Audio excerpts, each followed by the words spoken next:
So yeah, I guess to start, just to just give a little bit about my background. So I was born in, I don't even know if you know this, but I was born in Northern Virginia originally, from the Fairfax County area originally. Long story short, grew up on Long Island, New York, for the majority of my life, and went to St. Anthony's High School. From there, went to Virginia Tech, where you and I had met, and enlisted in the Army to pay for Virginia Tech. My options were get a sports scholarship in baseball, which I had options to do that. Virginia Tech wasn't one of them, or enlist in the military and have that pay for school. So I picked the latter and attended Virginia Tech, did the whole ROTC program, which I'm sure obviously you remember me walking around campus and in uniform pretty much all day, every day. So from there, graduated. Now I'm in commercial real estate brokerage. So I sell apartment buildings in Nashville, Tennessee. So that's the Cliff Notes, but that's pretty much that's perfect. I mean, I want to dive into each aspect of that. I knew you grew up in like the Long Island area, stuff like that. I didn't know you were born in Nova. Not to give anybody misconception about people from Nova, but it's definitely a specific, people that are born and raised there, it's a specific personality, I'd say. Like it's an interesting, for sure, arena. I always it's interesting because going to tech, I know this is, it's basically Northern Virginia 2.0. Yeah. And they say, I think Virginia is the northernmost southern state by definition, but I would say if you bisect the state, the northern half is from the Northeast, in my opinion. Yep. I think it's interesting. It's an interesting dynamic. But I used to tell people that exact thing because I went to VCU my 5th year. I don't know if you knew that. So that's in Richmond. Yeah. And you're exactly right. Like Blacksburg definitely would consider the South. For sure. Harrisonburg, probably the South. Richmond, certainly the South, is the capital of the South. But there is definitely a line where it's like the culture shifts, the ideology shifts, just the personality of most of the folks you'll run into will shift. But I actually had a girl one time tell me, quote, "Don't trust people that say they're from Nova." And then later in the conversation, I said, "Where are you from?" And she said Nova. And I was like, duly noted. Interesting. Yeah. Nice. So you mentioned the sports scholarship. What sport did you play? I played baseball. I played cool. baseball. So I played third base and right field, would rotate kind of on and off depending on really the day. But I had an opportunity to attend West Point and the Naval Academy. Those were really the top two picks, or at least for myself, that were in the running.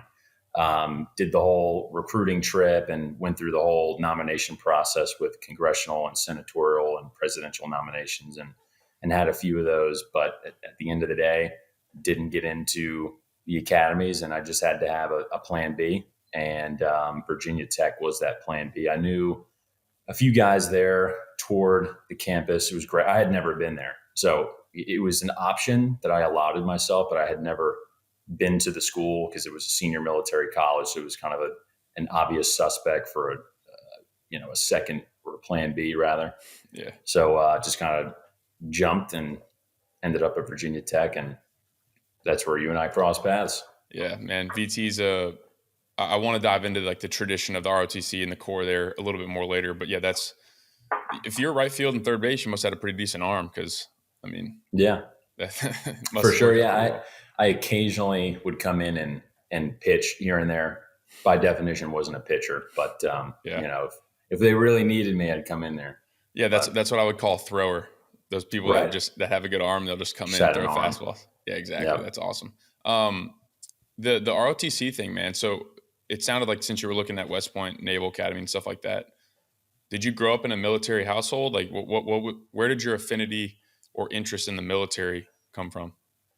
Yeah. So my father was in the Navy for upwards of 20 years. He went to the Naval Academy. He majored in nuclear engineering, something I could never elect to do myself, but he was a nuclear engineer and did submarines for north of 20 years.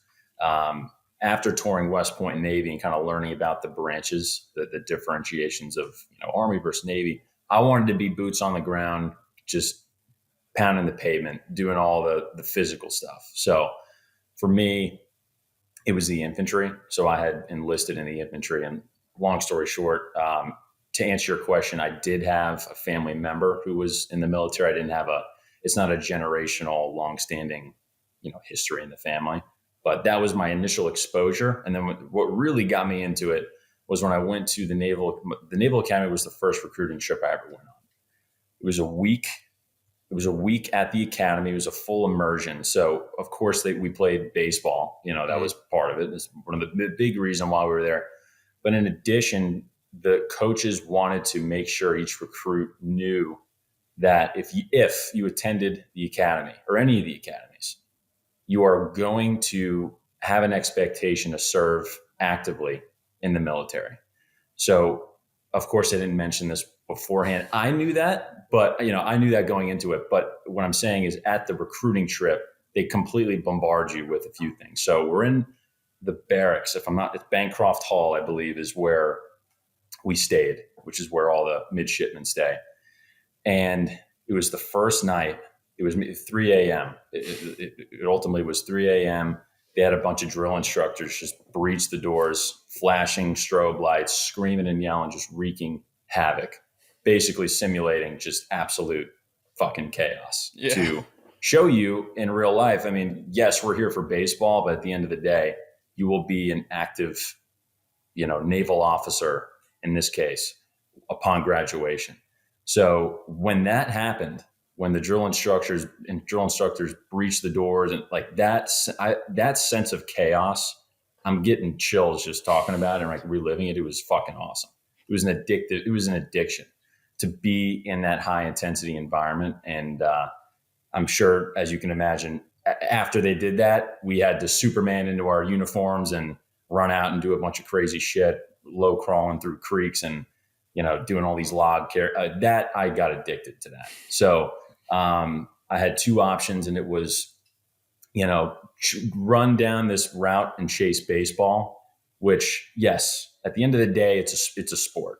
And for me, when I had those two routes and two options of choose this sport or choose this unique, path that's a little atypical to most, the military, I ended up really choosing that. And I don't look back. I definitely agree with my decision at the time. That's an interesting perspective to have. Like, you hear about this chaos and you're like, I think a lot of people would feel that and then cower, or maybe not cower, but maybe deer in headlights. Okay, maybe this isn't for me. Maybe I want to play baseball, but it's definitely not going to be at an academy, Right. To hear you say, let's fucking go. Like, here we are. I've made it. Like that kind of is an indicative of your personality as a whole. And then also why you made the decision to go to Virginia Tech and be a part of the Corps, which I'm pretty sure behind Texas A&M is the second largest public school Corps of Cadets, correct? Right. I believe it's Texas A&M that leads the way in that, and just pure, size. But yes, Virginia Tech it's certainly a large institution that offers that.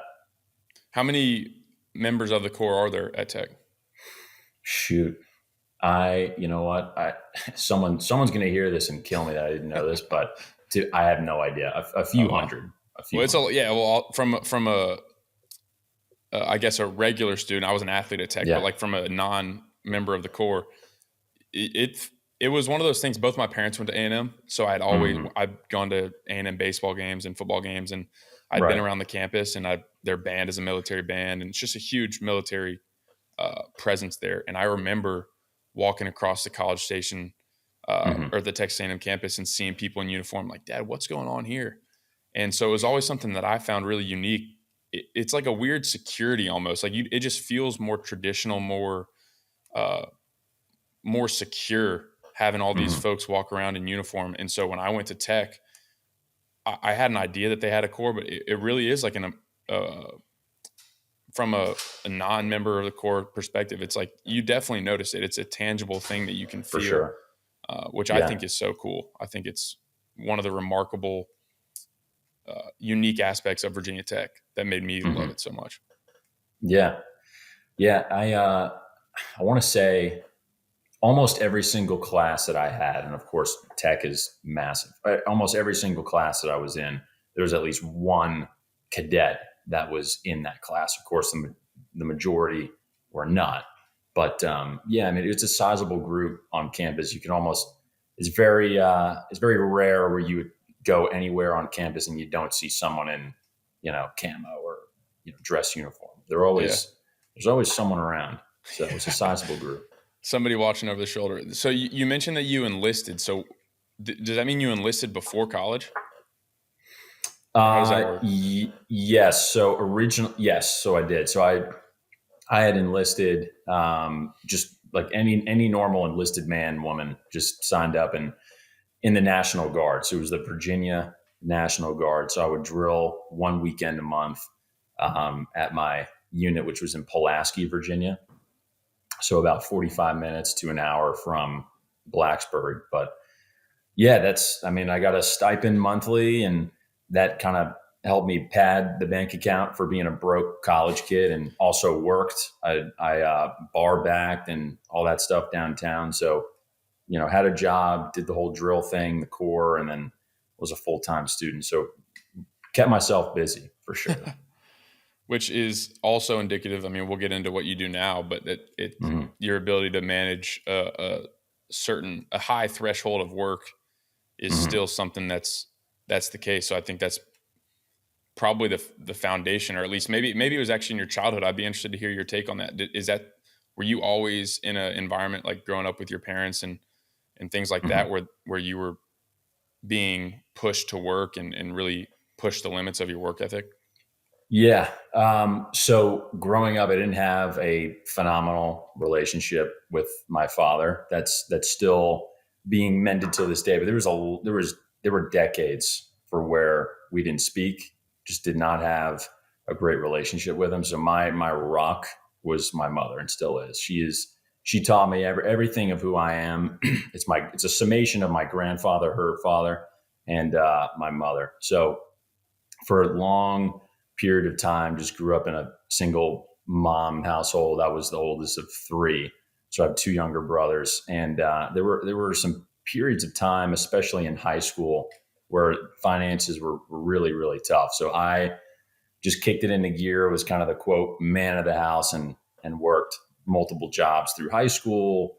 I was a coach in summer training camps at the high school. That was, the big job. I worked over the summer, and of course I had two uncles in construction. So I worked both jobs with them. One's on the residential side, one's on the commercial side in New York City. So kind of fully immersed myself in everything and anything I could to kind of provide to the family, quote unquote, for whatever capacity I could, in conjunction with my mom working her multiple jobs as well. So, yeah, I mean, for anybody that knows you, even from afar, like anybody that even just follows you on Instagram or anything like that, they know that your capacity for work is very high, and you're a grinder in that sense, in the literal like meaning of the term. Like you just grind, like you wake up very, very early. Yeah.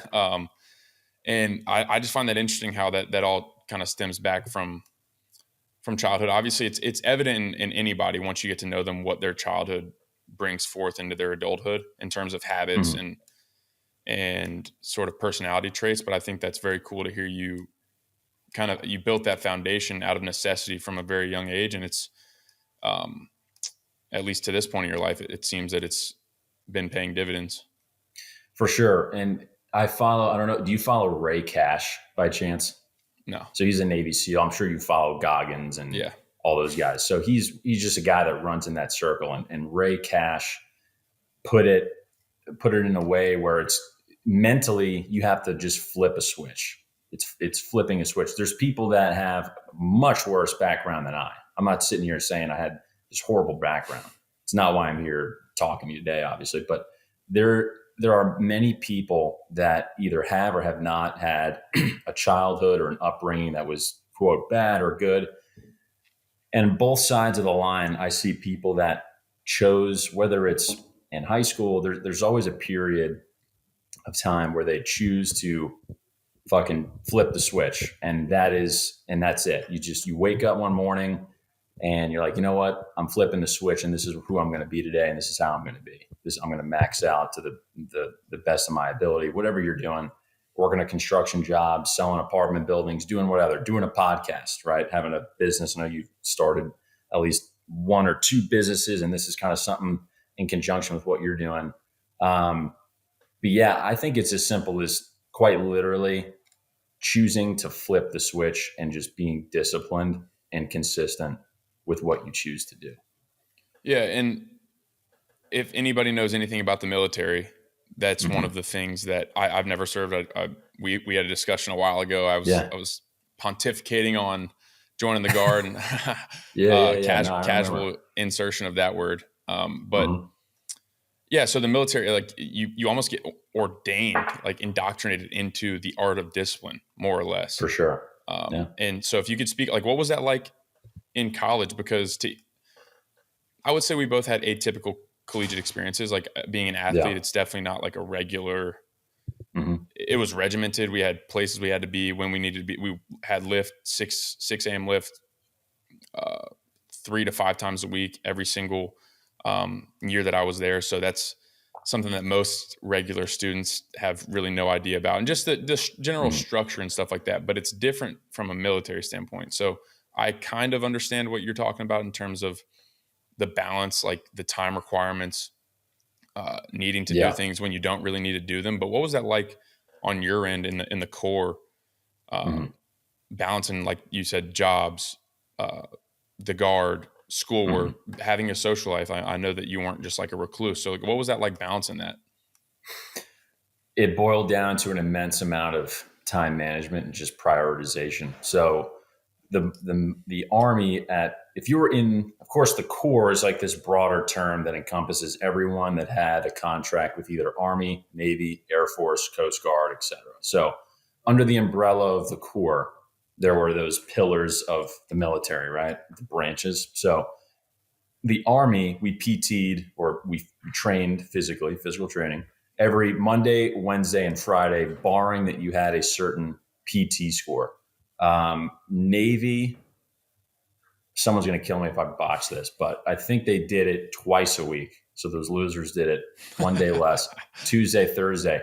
I elected to just work out every day, Monday, Tuesday, Wednesday, Thursday, Friday, because I knew that if I slept in Tuesday and Thursday, I'm going to be weaker those 2 days. Because I think about everything like a program, an elongated program.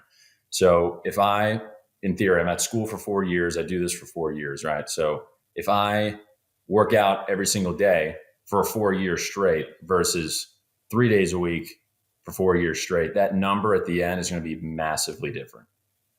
So that's how my brain works. So I worked out every single day, even though I didn't have to. There were other guys that did it too, and that's great, other guys and gals. But I was just, I guess your initial question, remind me, was how did I kind of balance all that, or what Yeah. did it look How did you like? balance that? Yeah. Yeah.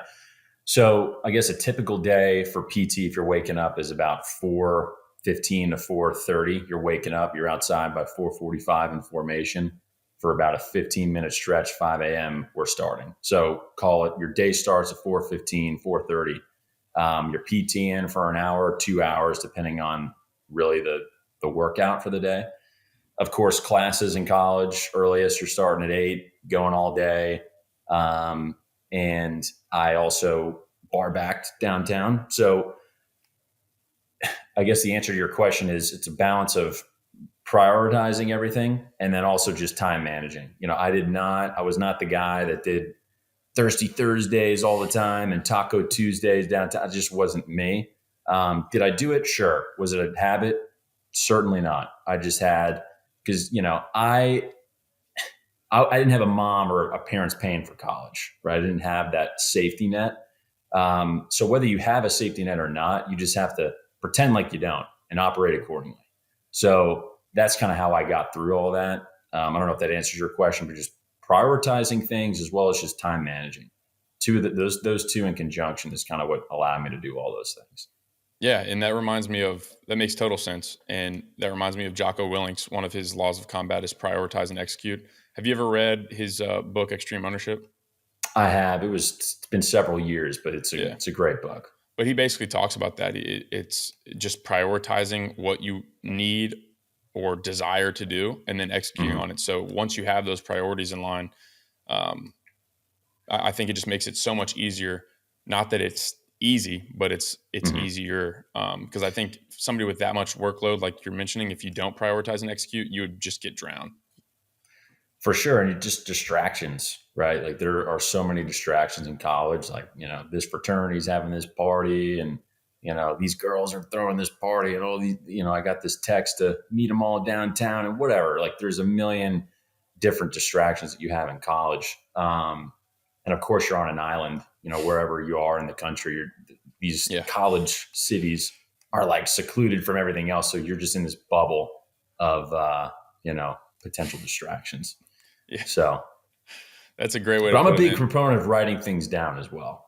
You have to write things down. Like if you're prioritizing something or if you're structuring your day, like for me, my day to day, I don't leave the office until one, all of my to dos are completely stricken from the list. And then also I write out my next day's action items, is what I call them, or to dos. And it's a non negotiable. I do not leave until those things are done. And that's another thing, non-negotiables. I'm sure you have those too. What are your non-negotiables for yourself? Obviously, we're pretty interconnected on Instagram, and we've Yeah, had a friendship for years now. But I'm just curiosity. What are yours? non-negotiable for me, number one, is something active every day. My lift, uh, that's one of them, but I'll dive into it. My lift Yeah. schedule program changes every so often. Like I'll do more uh, lighter lifts, more cardio, stuff like that. Well, I'm getting back into jujitsu and Mm-hmm. Muay Thai. I took like a month or two kind of off while I was moving around from Tampa to Austin. But no matter what I do, like the most important thing that I do is I have to move. Like I don't see how it just doesn't even compute to me how somebody can wake up, even go to a job that they like and work hard at a desk or whatever and not do something physical. So non-negotiable for me is doing something physical. A non-negotiable that I've actually implemented recently is every single morning I get sunlight as soon as I possibly can. I'm also very big on the planning. We had a thing called a 168 plan. There's Mm-hmm. 168 hours in the week, Mm-hmm. and I was religious about that. I haven't been as good about it recently, but in college, every single night, what do I have going on the next day? Like I'm talking like to the 15 minutes where it's like Oh wake up yeah. this time, stretch this time, this time, this time, this time. And we got that from a mental performance coach that came and spoke to us for a few years. And I was like one of the only members of the team that really took that and ran, and I found it to be extremely beneficial. Right. One example of that I find funny is I had like a 3.4 in college, so my grades were, I don't know what average is, but like that to me, I'm not like an academic person, so I was Yeah, I wasn't satisfied with far that. off, so I feel you. Yeah. So, but I never did homework ever at night. And my roommate, my freshman year, was like, "Dude, when do you do homework?" I was like, "In the morning." Like I Mm-hmm. literally, like I never did homework in my dorm, and I never did homework at night because I would time manage. I would know I'm going Mm-hmm. to study hall here. I know exactly what I'm doing in study hall as soon as I get there, so I'm not wasting 15 minutes of, oh, what do I need to do? It's like, okay, well, I get to study hall. Here's what I'm doing. So Mm-hmm. that's kind of long winded, a little bit of a tangent, but non negotiable for me right No. now are physical activity and sunlight in the morning. And frankly, I'm glad you asked that because I need to get a little bit more disciplined in those. Yeah, I mean, we discipline. I mean, this requires an immense amount of just. You need to be very intentional with it. Discipline does not come, in my opinion. I don't think it comes naturally. At least for me, like I have to intentionally think about the things I need to do. I look at my action item list. And I'm like, okay, I don't want to do any of these things, but because I subscribe to the word consistency and discipline, I need to do it. That's the thing. It's not, I don't want to do these things. I need to do these things. And if I don't, then I just, in my opinion, I tell myself I just won't be successful. That's just Yeah. that's how my self talk, like that's what goes on in my brain. Yeah. Like if you don't do X, then somewhere down the line, you're not going to end up where you want to. There's a Right. quote, or it's actually a definition of self discipline that I subscribe to, and I'd be interested to hear your take on it. Self discipline is doing what you need to do when you need to do it, whether you feel like doing it or not. What are your take? Yeah, I mean, that's totally agree with that. Like when my alarm goes off at 4:15, you bet your ass I want to hit snooze. That's the other thing on alarms. I don't have 30 alarms that are in these 5-minute increments. I don't do that. And the reason why I don't, and I never have, is even if you allow yourself that window of opportunity to do it, you're going to do it. You give yourself an opportunity. You're absolutely, especially when you don't want to wake up, your bed's warm, it's pitch black out, you can't see anything. You give yourself an opportunity, you give yourself an out, you'll likely take it. So, like when my alarm goes off, I don't want to get up. But if I do hit snooze, I know that there is an alarm to kind of act as that safety net. So I have to wake up. I have to sit up physically. I call it breaking the plane. I sit up, I break that plane of the bed, and I'm up. I mean, I'm awake. I think if people actually, I call it breaking the plane. If you break that plane in your bed, it's very hard to sit back down and actually get back into bed, because then you're just a little bitch. That's at least what I tell myself. But yeah, to answer your question, long-winded answer, but it's absolutely true. Yeah, that's breaking the plane is something I've never heard, and I really like that. It kind of reminds me of Huberman has these ideas of walls, like mental walls. He talks about them in reference to cold exposure. Like when he gets in the cold tub, he tries to break a certain amount of walls, and that's a really interesting paradigm to think about it through. Because you can certainly that translates into any number of decisions. Okay, you break the plane of your bed. Okay, you break the plane of just getting to the gym, because you wake up, you're like, oh shit, I don't want to work out. Get to the gym. If you get to the gym, the likelihood of you working out is extraordinarily high. Unless, like you said, you're just a bitch and you go to the gym and then don't work out. I don't even know how that's possible. For sure. And so, I mean, any number of things like that has to do with work. Like, okay, break the plane, just start the task. You don't want to do it, just break that plane. So that's a really interesting insight. And before we get too far away from it, I want to kind of talk about as we both mentioned several times, Virginia Tech, in my humble opinion, I'm certainly biased, one of the more unique college experiences that you can have. Just something about it. I just had such a good time in Blacksburg in terms of the community, the town itself. It's beautiful. The tradition that you were a part of that I wasn't, but I got to sort of be on the outside of. Yeah, exactly. Yeah. I want to, because it's a different type of tradition from your shoes. So I want to get your take on what it was like to go to a school that is so steeped in the military tradition, and what it was like for you to be a part of that. Because, I mean, the second you step on campus, like you mentioned, you're seeing people in uniform, you're seeing the pillars over by the drill field. You have the drill field. So it's these like almost smacks in the face every time you turn the corner. You're seeing something about the military tradition of the school. What is that like, being a part of that and having that like on your resume? Yeah, it was something that was really important to me. It was at the time, even now. I mean, it was something that in my mind, I couldn't go or proceed in life without checking that box of quote service. I mean, I was never active duty. I was never deployed, but experiencing just the culture, being immersed in that environment, that I wouldn't be who I am without having gone through that. The leadership at the school, leadership in my unit, the friendships and the camaraderies I had, the physical endeavors I had to, put myself through. In my opinion, I know you subscribe to this too, is the physical things that you put yourself through in life translate to mental, bar none, 100%. And there were things I had to do, training wise, that taught myself, wow, initially when I was told to do this, I thought that was impossible. And then you break through that, you break the plane. If you want to keep running with that little, that phrase, it's true. It teaches you a lot about yourself, your mental capacity, your mental fortitude and all that. So, I mean, very proud to have been a part of it for sure. I think that's so cool. And that the quote that comes to mind, I don't remember which Stoic philosopher coined it, but it's something along the lines of strong body in a strong mind. So it's like they're connected. There's just no two ways about that. If you can get because the mind is what's going to dictate the physical things that you do, for example. So that hard workout, like you're not going to not get through it, like using your mind. You just have to overpower it with your body, if that makes sense. Right.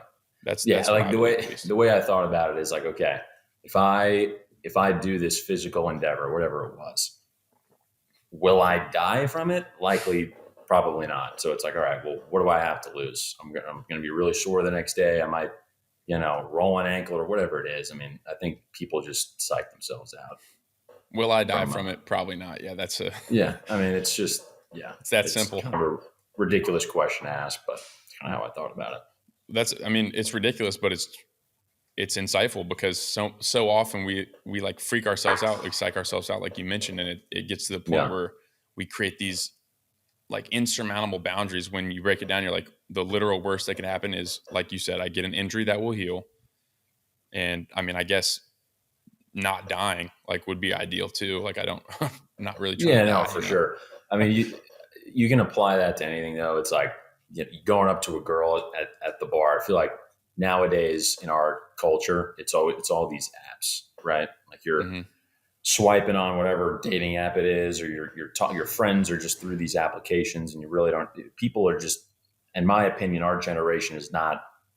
And I think there's also statistics to back this up. We're just not as social as what we all used to be, right?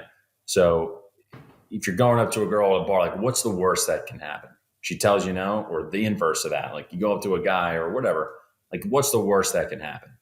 And like you get rejected. Okay, cool. There's a million people out there, and you apply that to literally anything, working out. Like what's the worst that can happen? You just show up to the gym. And to your point before, you show up to the gym, you're not going to about face and leave. Very low probability that happens. So yeah, just start. What's the worst that can happen? Yeah, that's actually this is becoming a common theme for this podcast, because I've mentioned it several times.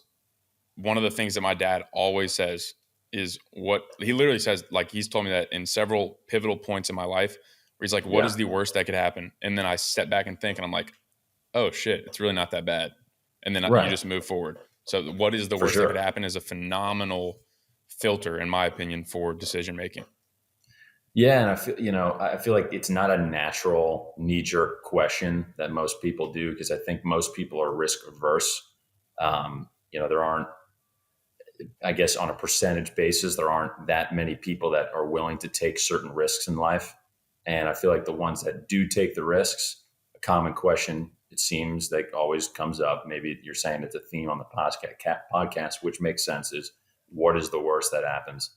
And then if you do arrive at the worst that happens, there's always something to fix that narrative. You can always switch the narrative by changing a few things. Yeah. You're not gonna pass away from taking a risk. Yeah. Maybe, but Well, I mean, yeah, it probably depends. I not. guess it depends on the severity of that risk, but for the Sure. vast majority of the decisions that you're making will not Right. lead to your inevitable demise. And just to wrap up Yeah. the military Corps cadet stuff, what is Mhm. the number one lesson that you took from that experience? I would say that nothing is ever as bad as it seems. I did have this victim mentality for a little bit, maybe my first year of consistently waking up at 4 and doing these crazy hours, having an immense workload in school and working. And I was like, man, this sucks. How am I going to get through 4 years of this? And you don't know what you don't know at the time, right? Until you have to physically or mentally or whatever the application is, go through it. And I just throughout my 4 years of being enlisted and doing the whole school and working a job as well, all those things in conjunction, I just, a common lesson was it's never as bad as it seems. You just continue to do it. You stay consistent, and then you break that plane, and you teach yourself, and you learn, like, man, I can continue to do this. I'm going to master it. And then it becomes an addiction. And then, you have this feeling of, okay, well, what's next? What's the next challenge? What else can I look to master and become a dominant player at? So, Yeah, and that brings several things to mind. The first of which is Alex Hormozy. Are you familiar with him? Mhm. So I think he got this from David Goggins or maybe Chris.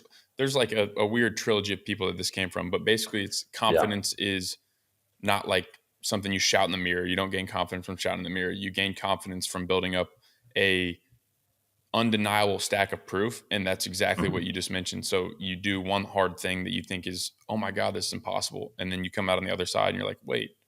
And then another hard things that comes up that's even more difficult than that, and you're like, oh wait, I did this and Right. this, and then you move forward with that confidence in the actual proof of your actions, which it sounds like that is a good way to sum up what that experience did for you. Kind of just gave you immense proof that you were capable of surmounting insurmountable things. Yeah. No, for sure. That's Absolutely. awesome. And you mentioned the chaos very early on in this conversation, Yeah. that chaotic moment. What do you think it was about that chaos that you said was addictive? Like what about it like drew you in? Yeah. I when I was younger, and I again mentioned that didn't have the greatest relationship with my father growing up for the grand majority of my life.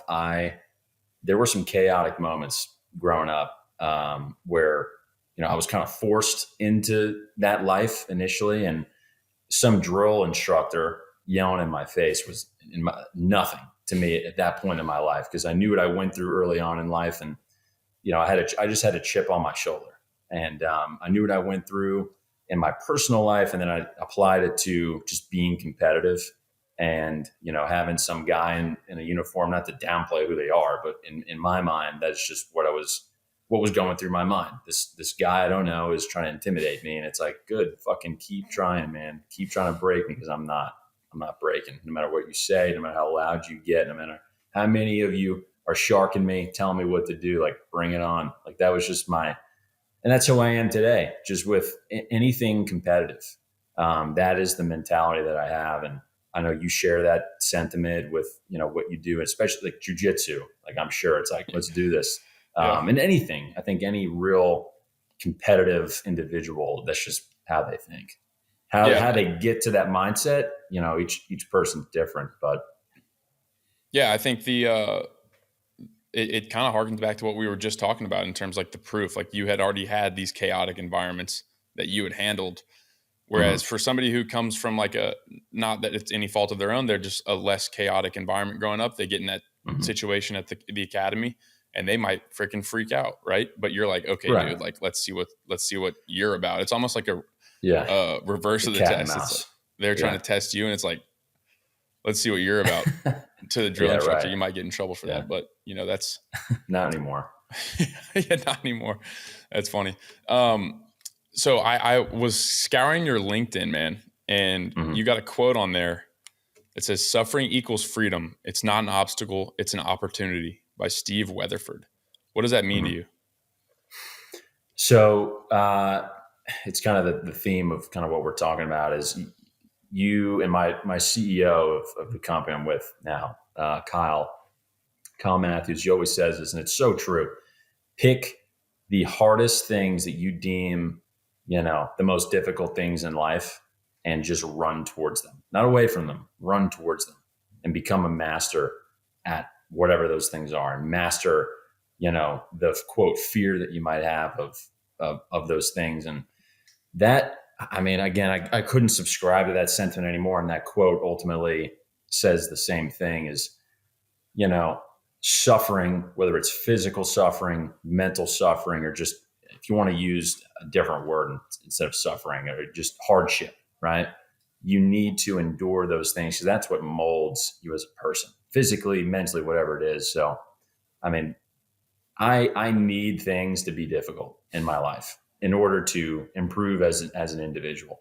A broker, an athlete, someone, my relationship with my girlfriend, my anybody, right? Like, you need to endure hardships in order to mend them, learn from them, and just be more prosperous. So that is what, I don't know if that answers your question, but that's what that means to me. Yeah, it absolutely does. Because I found it very unsurprising to find that on your LinkedIn. Frankly, I thought it was Yeah. very on par. Yeah, I mean, a little atypical for maybe LinkedIn, but that's Yeah, me. It is what it is. certainly atypical for LinkedIn. Not a lot of that Yeah, floating around there. talking about suffering, Yeah, but I mean, maybe that's good brokerage is suffering, man. from an employer perspective, or Yeah, maybe a potential client or customer seeing that they're like, for okay, this sure. guy's legit. But talk about Right. suffering. I mean, we've mentioned it several times. Waking up early, that's something that's talked about, like in terms of discipline. Jocko Willing, somebody asked him, "How Hmm. do you get discipline?" And he said, "Wake up early." That was literally the thing that he That was his said. answer. Yeah, Yeah. So, I remember hearing that.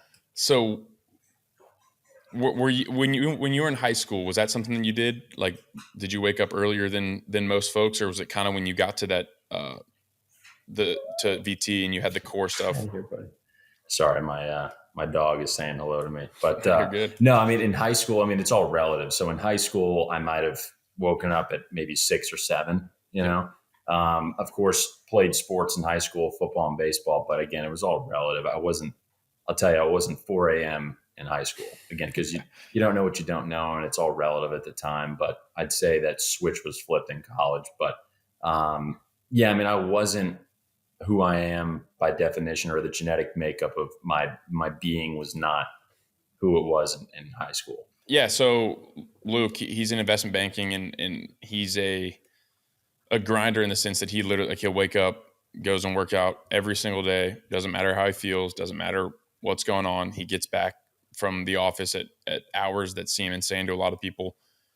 What I'm sure you mentioned it. You don't wake up at 4 a.m. every morning chirping and ready to fucking attack the day. So like, Mm-hmm. what is it that gets you out of bed, if that makes sense? Like, what is it that drives you to do that? Because to a lot of people, I think that actually sounds insane. Yeah, I'm going to take another quote from the OG Kyle Matthews here, and this is part of not part of it's the main reason why I chose to work at Matthews, the brokerage I'm at today. And he had a quote early on. This was years ago, where he said, many people want to be successful. You talk with your friends, you talk with whoever, everyone wants to be successful. But there are very few people that need to be successful. That simple word choice means something very different.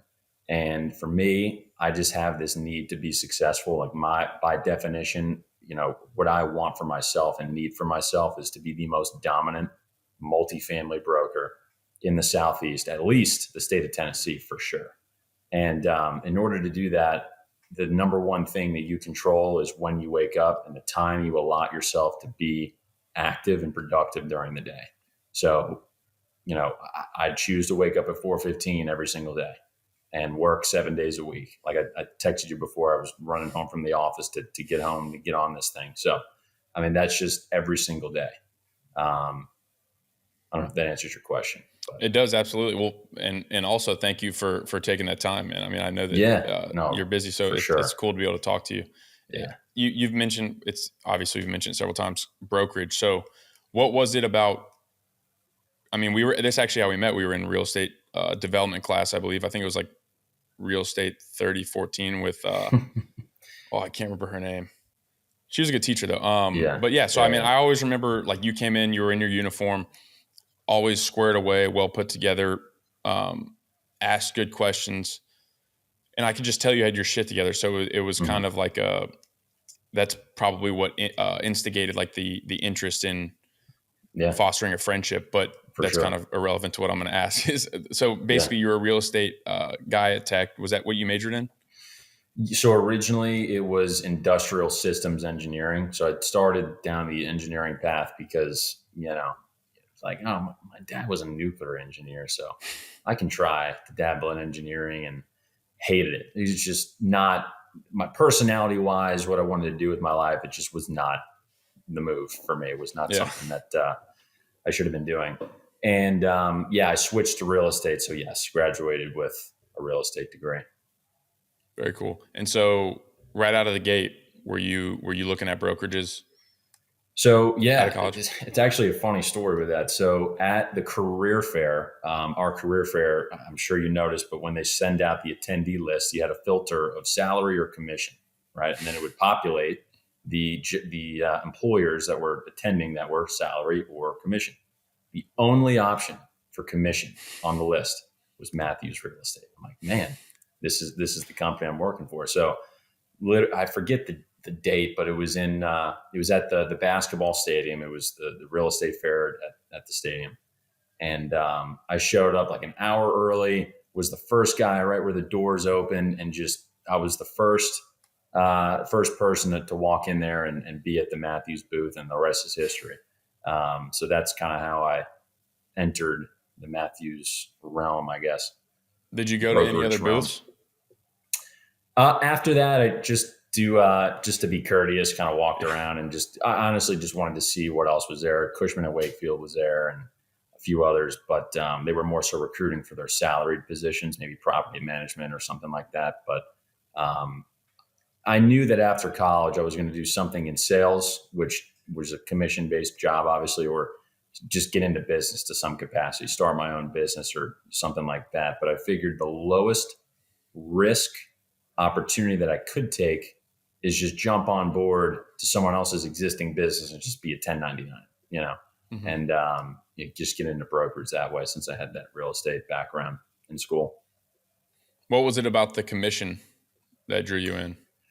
Yeah, I worked a ton of jobs growing up, and, I was always a W-2, but I was always the guy that got there first and left last, but I still got the same amount of pay at the end. And that inequity was something I could not deal with. So it was something that I was born for it. There was no way I could just be, and no disrespect to people on payroll, but I'm a competitive guy. So it doesn't matter what arena you throw me into, I want to be the last one standing.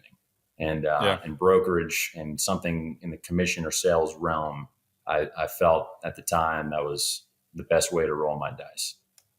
Very cool. No, I agree with that completely. I'm much more inclined to have a smaller or non-existent like base level than and an opportunity to earn what I earn, not what the average for that position is. Like I would 10 out of 10 times rather choose something where my income is dependent on my input than me just being there. And that's like you mentioned, no disrespect or shade at people that do. I just think it has to do with different temperaments. Yeah. But I'm in, and just risk aversion too, right? I mean, some people, I think we discussed earlier, they're much less risk averse than maybe you or I. So at the end of the day, you cannot have any of the upside without any of the downside. And that's just how it is. Yeah. It's the absolute truth in just about anything. Yeah. The quote that comes to mind, I've mentioned this before on the podcast as well, but it's what is it? For a man's branches to touch heaven, his roots must touch hell. So it's kind of like you have to have both sides of it. You can't want to get the massive commission and make a lot of money or be very successful in something without taking the risk and burning the boats in the process. It's just not how physics works. Right. Exactly. To dive into the weeds a little bit about real estate. I mean, I don't even know if everybody that I bring to this episode will care, but I'm obviously interested in it, as that's what I majored in school. Mm-hmm. What about like multifamily specifically, was that just kind of like where you fell, or did you always have an affinity for multifamily? As I mentioned before, I had two uncles that were in this space growing up, one on the residential side, home buildings, whether it was custom home builds or kind of these spec homes that he would build to sell. Or I had an uncle that was in commercial in New York City, and he kind of did interior build outs for either retail tenants or, he did some rehabilitations for some multifamily projects. So I kind of saw both ends of the spectrum, which kind of edified me a good bit to make an informed decision on, out of all the options in commercial, what suited me best, or what what was most comfortable with. So industrial real estate really, I had an affinity for as well. But my number one was multifamily apartments, just because I somewhat had a background in it. I was, I grew up in construction, saw things from A to Z. So that just kind of stood out to me.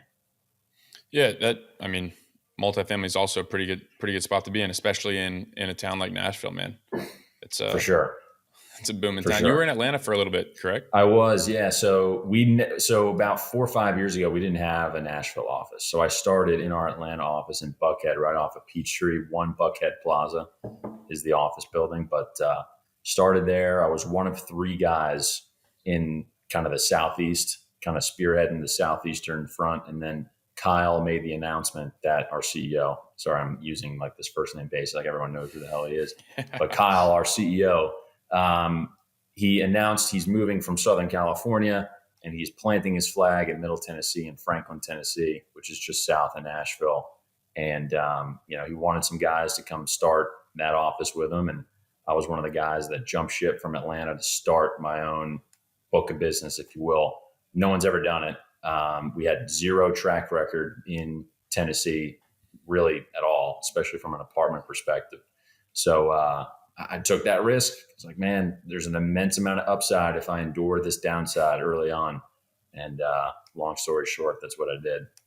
Certainly, and there's some similarities between your position then, my brother's now. Have you heard of Franklin Street?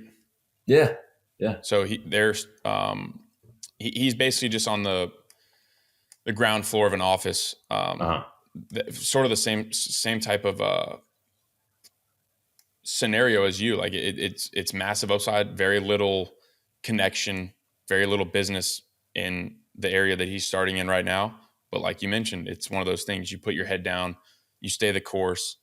In a handful of years, it could be extraordinarily beneficial for him, because like the first people in a risk adverse environment have the potential to earn the largest amount. That's kind of just how that works out. It's the inverse relationship. So that's fascinating. Go ahead. So what product type is he in now? Like, where does he focus? He's an office tenant rep right now. Okay, it's a tenant rep. Nice. Yeah, and I'm honestly, I don't know much about what they're doing. I just know that he's same type deal. He could have gotten on with a more, in Austin specifically, could have gotten on with a more, what's the word, verified, more like credible bigger team. roots. Yeah, more credible. But he liked his boss, I guess, and wanted to take the chance. So there, well, I guess we'll see. He's older than me. Oh, he is older. Okay. Yep. But nice. He went from residential. He was in Atlanta doing residential for a little bit, but he realized quickly that was not suited for his temperament either. It's a much different game. I'd say, and not to talk smack about residential, I just think it's a much more emotional business, right? Like, you're selling a house based on, sure, comps, but like the comps, it's not, again, not downplaying the residential world, but I'd say the commercial world is much more a sophisticated business related. The relationships are much more business rooted than kind of emotional. You sell, a house, there's maybe 1 million tours to go through that house, and you're selling a property based on the aesthetic, right? It's not an income producing property. There's no numbers really associated with it other than kind of price per square foot and maybe the sale price, right? And I don't know. I saw commercial as much more of a business oriented sector relative to residential. Some people might throw shade at me for saying that, but I mean, that's just my opinion. Well, no, and it's also it's just a fact that it's a higher barrier to entry. Like it's much more difficult to get ingrained into a commercial brokerage situation than it is in residential, and that's just the nature of the beast. Right, exactly. It's not necessarily good or bad. It's just how it goes. Yeah. And in terms of Nashville, like why Nashville? Is that just y'all deemed that the hot spot right now? Yeah. So Urban Land Institute ranked Nashville the hottest commercial real estate market in 2021 and 2022. We'll see how it fares in 2023. But I mean, it was an opportunity that Kyle saw as just a hyper growth market in the Southeast, the Sun Belt of the U.S. was just, I mean, still is. It's the most sought after part of the country in terms of just migration patterns and investments in general. The states are typically a little more landlord friendly rather than kind of tenant friendly, and we're not going to go down the political route necessarily, but from an investment standpoint, if you're owning a property and the state is more landlord friendly, that makes a whole lot of sense to roll the dice and buy in that state. So for all those reasons, I can't speak for Kyle, but I would imagine it was a place where, he has 4 young kids and he wanted to raise his family and just kind of plant. Our headquarters is now Nashville as of a Very few cool. years ago as well. So he just saw it as an immense opportunity to grow the Southeastern hub through that headquarters. And it was very cool. It still is. It's great to be a part of. It's still in an immense growth pattern right now. Yeah, it's very cool to, like I mentioned, it's cool to see my brother's perspective on that as well, as the team gets built, as just the stones get stacked on top of each other until inevitably there is a solid, credible team, like you mentioned. Right. What's been your perspective on Nashville as a whole, like from a personal perspective? Do you like it? I mean, so I took the job in Nashville without even ever stepping foot in Nashville. Nice. I loved the city of Atlanta. I think the city itself was just awesome. I think it's a great city. I still have a bunch of buddies that are still in that office, and I go visit them, stay with them. It's a great place. I just felt like Atlanta was kind of a southern New York City, which I grew up in around New York City all the time. And I think from a culture standpoint, it's like, man, I'm now in this southern New York City type of environment. Like, this isn't great. And yeah, I love it. It is great. Music City, it's what it's known for, all this country music. I love country music. So Broadway and just the culture around that has been great. I always say that Nashville has small town culture, but big city energy, which is very, very unique, and it's hard to find. I've been to Austin. Austin was a great city as well, but I think from a culture standpoint, Nashville really, really stood out to me. Yeah, I think that's an accurate way to describe that. I actually almost went my 5th year. I almost went to Lipscomb, so I would have been Oh, really? sort of in the middle of that. But I chose to go to Richmond, which Richmond as a city. I don't know if you've ever been to Richmond, but not a huge fan of that place. Yeah, no, I've been there a few times. It's an interesting dynamic. Yep. The thing about Nashville too, like you mentioned, the small town. What was it? Small town feel, big town energy. So it was small town culture, big city energy. That kind of gives me similar vibes to Austin. Austin is growing, as you are well aware of, growing very rapidly as well.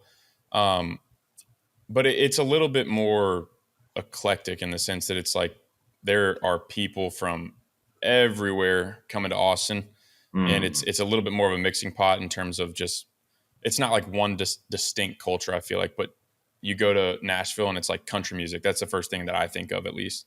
Right, and so then by process of deduction, you have the country music culture around, which I think is very cool. I've actually never been to Nashville as like a patron. Like, I've only visited schools there. Yeah. You need to get out there. Come shack up with me. I got a 3-bed, 3-bath house. There's more than enough space. So we'd be glad to host you and show you around. Right on. Well, dude, there's a,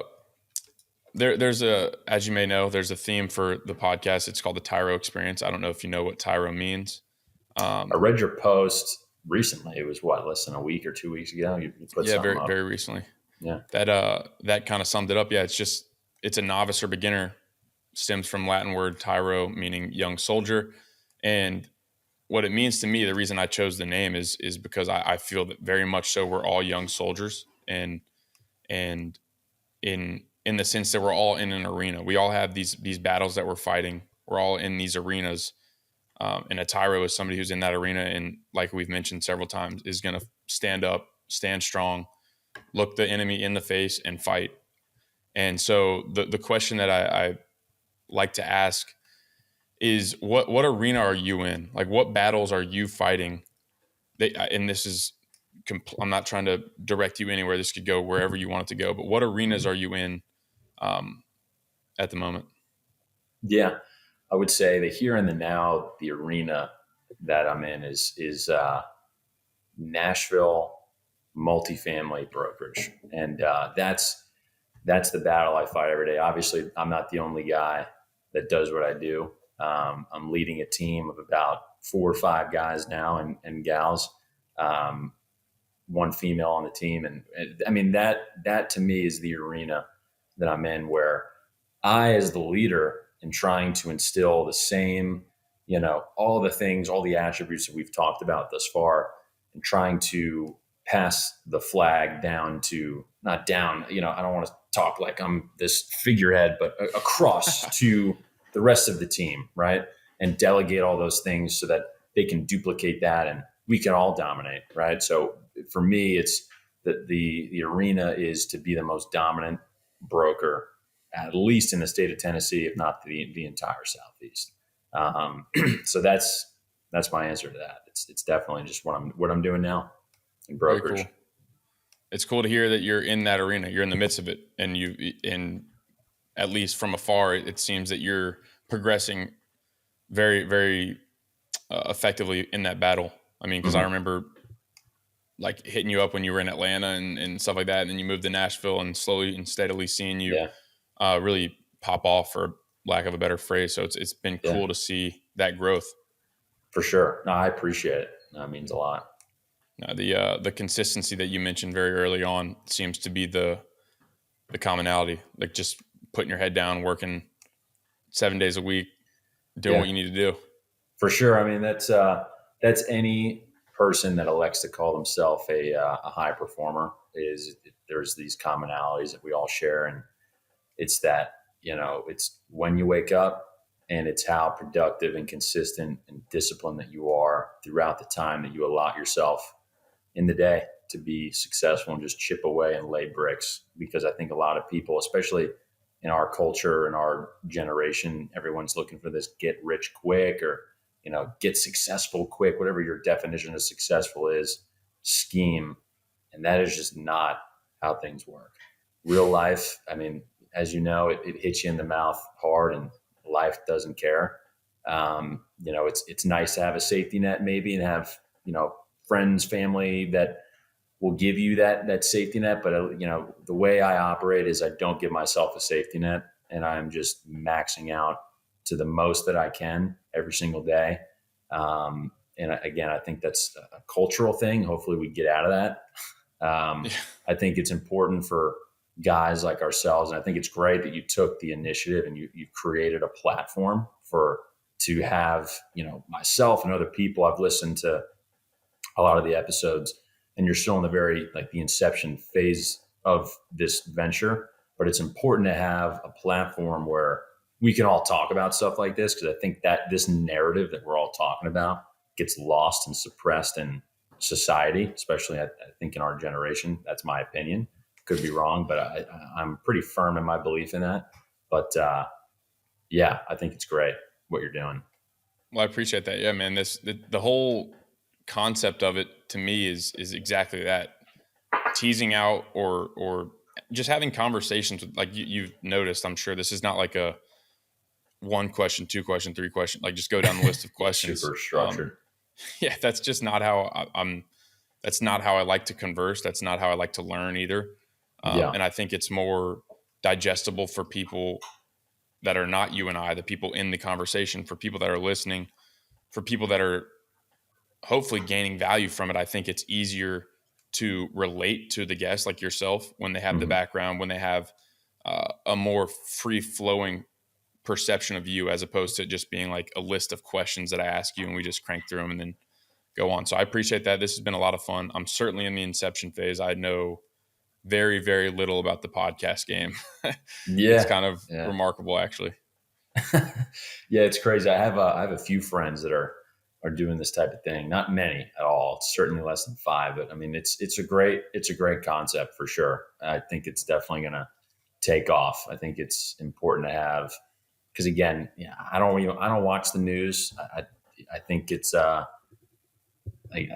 not even going to go down that route, but I think having a platform like this to where, it's straight up talk. We can talk about anything and everything.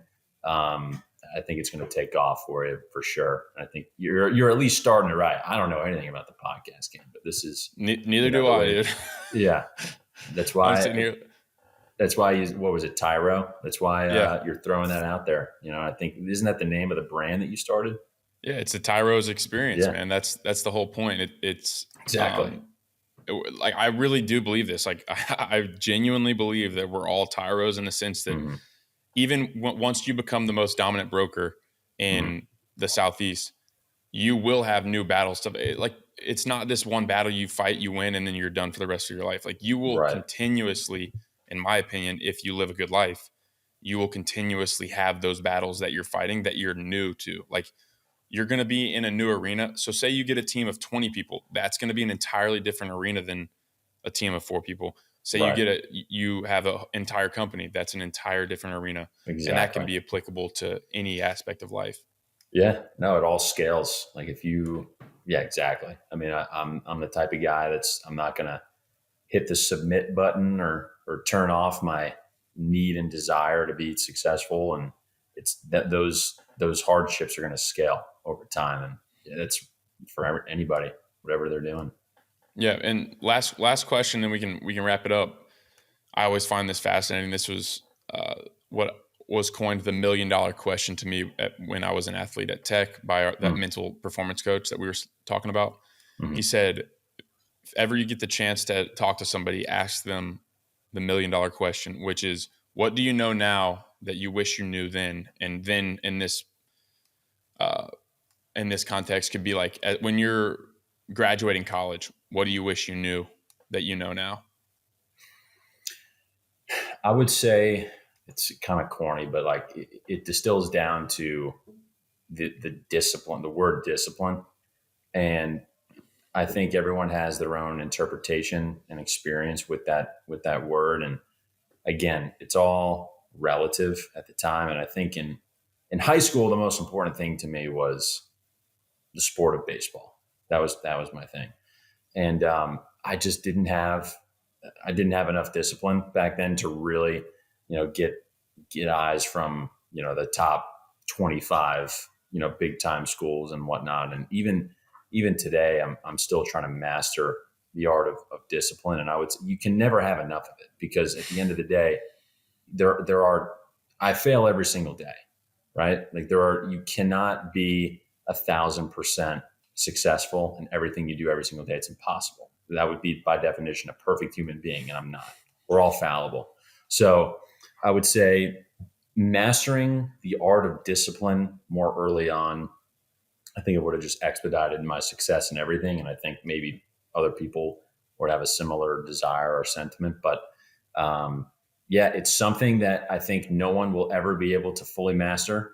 And it's because it's a difficult thing. It's a difficult concept, especially if you're trying to chase very difficult things in life, right? If you have a really strong desire to get to a certain place. So I think really honing in on discipline a little earlier on in life would have been nice. Would have been a little farther along, but again, still mastering that every single day.